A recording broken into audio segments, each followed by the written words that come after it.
This is Christine Porter with the Times News. I'm here today with Rebecca Reed, a registered dietitian and certified nutrition support clinician with Lehigh Valley Health Network in the Poconos. We're talking today about vitamin C and D and how it helps the immune system.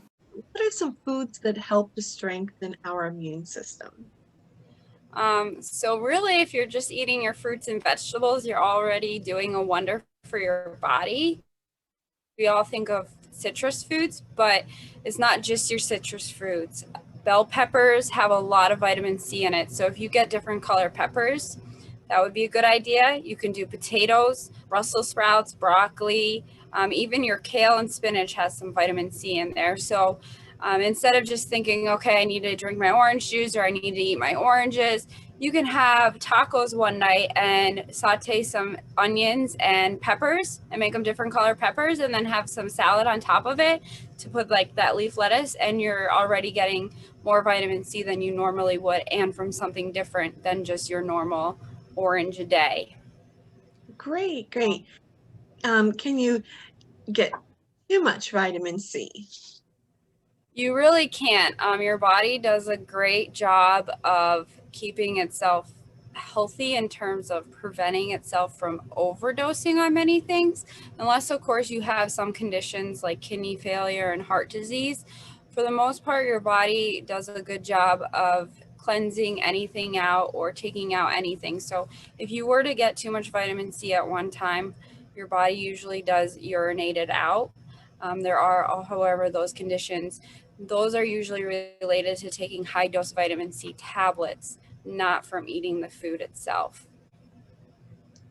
How about vitamin D? At this time of year, it's a little hard to get outside, especially when you have 2 feet of snow.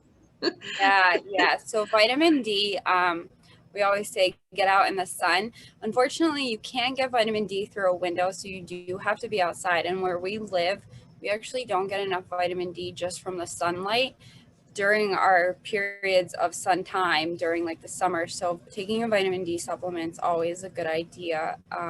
Most people in this area are vitamin D deficient, so it doesn't hurt to take like a vitamin D3 chewable or like a swallowable pill.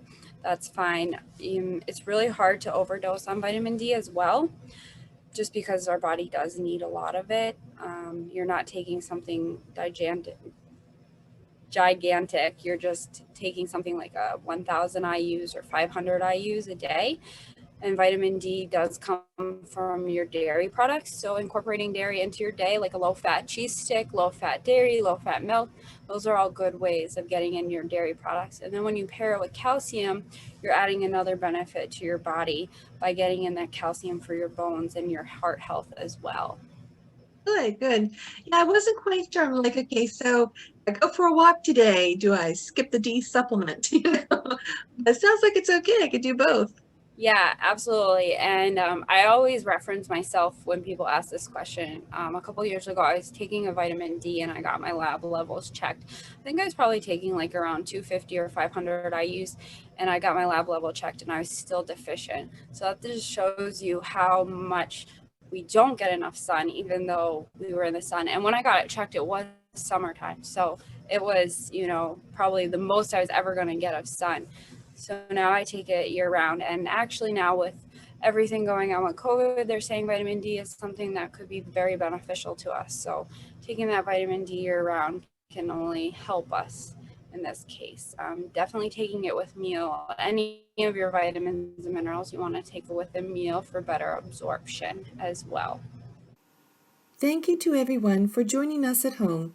And for more health tips during the COVID-19 pandemic, please visit the Lehigh Valley Health Network news blog at news.lvhn.org.